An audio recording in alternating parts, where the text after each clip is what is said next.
नमस्कार विद्यार्थी मित्रांनो. तर आज आपण फोकस करूया एक्सक्रीशन आणि ऑस्मोरेग्युलेशन चॅप्टरमधल्या सेकंड MCQवर.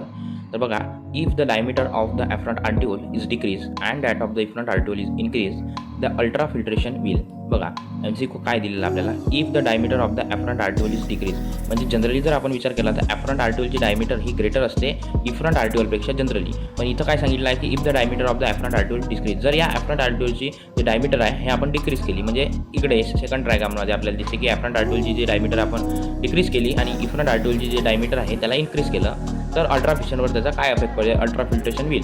4 ऑप्शन आपल्याला दिले आहेत, be faster, remain unchanged, be slower, none of this. तर बघा, बी फास्टर, जर एफरंट आर्टिओलची डायमीटर कमी केली तर ब्लडची जे इनकमिंग आहे तुमच्या ग्लोमेरुलसमध्ये ते कमी होईल, त्यामुळे अल्ट्रा फिल्ट्रेशन जास्त होण्याचे चान्सेस तर कसेच नाही आहेत. रिमेन अनचेंज ऑप्शन सेकंड आहे, रिमेन अनचेंज. विचार करा, जर डायमीटर चेंज केली तर काही ना काही त्याच्यामध्ये चेंज होणार आहे, रिमेन अनचेंज राहणारच नाही आहे. तिसरं ऑप्शन आहे बी स्लोअर.